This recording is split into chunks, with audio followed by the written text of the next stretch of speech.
with our interactions, our transactions, and then I mentioned our distractions in prayer. Even though I didn't deal with it extensively, maybe I'll begin there tonight.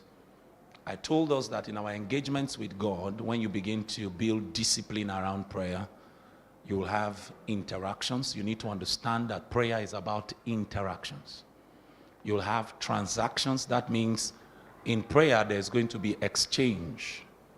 And then you'll have distractions. That means in prayer, there'll be situations, there'll be items, there'll be things that are designed by this realm and by the devil to turn your heart away from persistent prayer. So if you've been following the series carefully, you will find out that we can actually break down the series into 3 main blocks. What we are trying to show you, number 1, is the priority of prayer.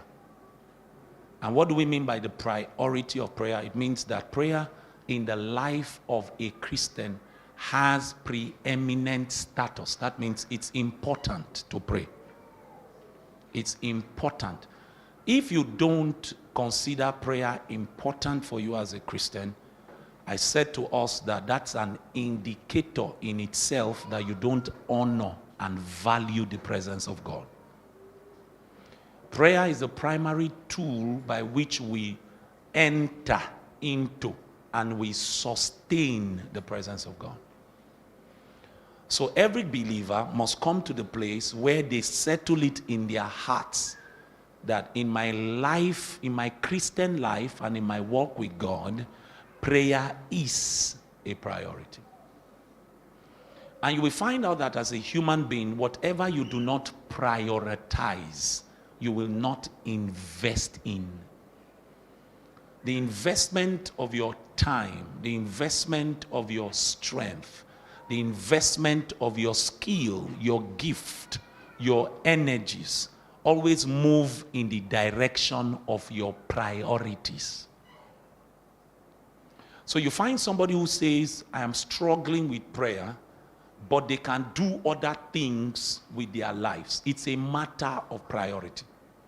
The individual has not come to the place in their walk with God where they recognize that among all the things that are lawful in this realm, among all the things that are legitimate in this realm, I need to prioritize, 1, my spiritual life. And then in prioritizing my spiritual life, there's a dimension of my spiritual life that I must not allow to suffer neglect, and that is my prayer life. And if you've heard me teach, I've told you it's one thing to have a prayer life. It's another thing to have life in your prayer. Those are not the same thing. In prioritizing prayer, what prioritizing prayer will do for you on the one hand is make you have a prayer life. A prayer life is having routine around prayer. As a Christian, you need to realize that in dealing with spirits, spirits are attracted to routine. This is why even in the negative supernatural, they will wake up at certain times. Always the same time. They will carry out the same activities. Because spirits, one of the ways to draw a spirit to your life is to become a creature of habit, a creature of routine. That's the way it is. So Jesus, when Jesus wanted to pray, Jesus will always rise up long time before it is day. He built a routine around it. So prayer cannot be haphazard.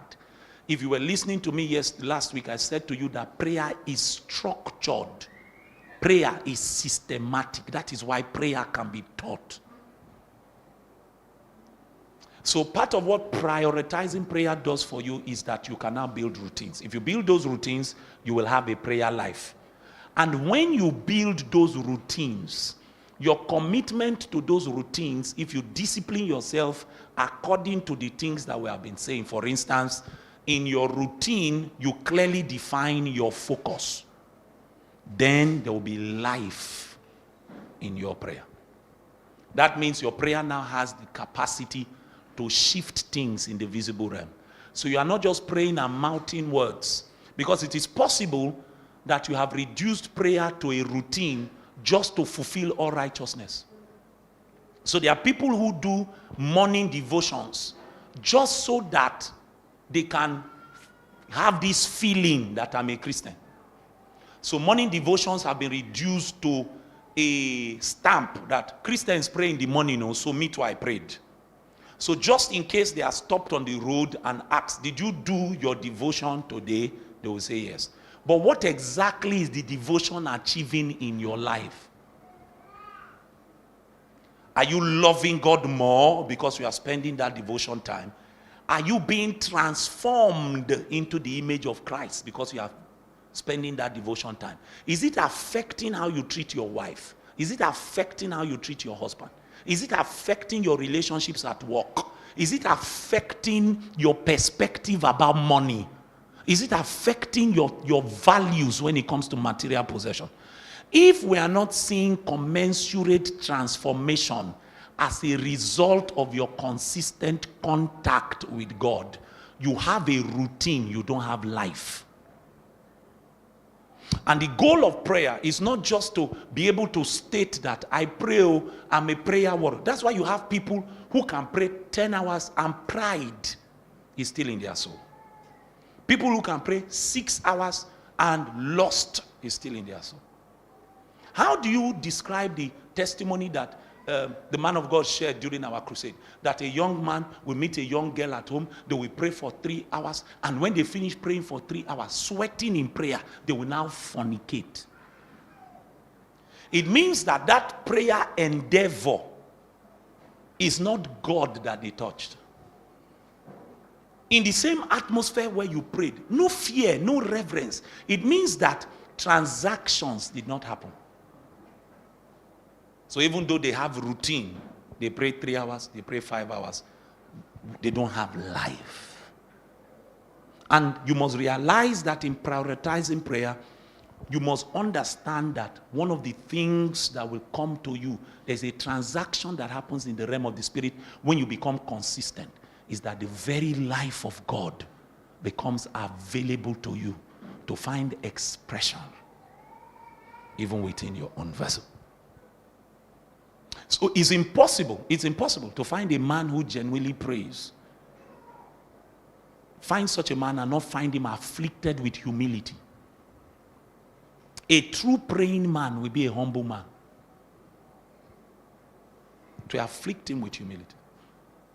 Your praying and your prayer times and your prayer endeavors should even affect how you spend money.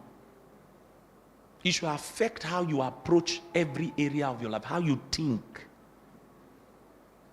But many people, many Christians either do not have the priority of prayer, or the ones who have prioritized prayer, all they have is routine. They don't have life. So if you've listened to the teaching since the part 1, we have been trying to drive you to the place whereby you are pressing in to touch life. I want life.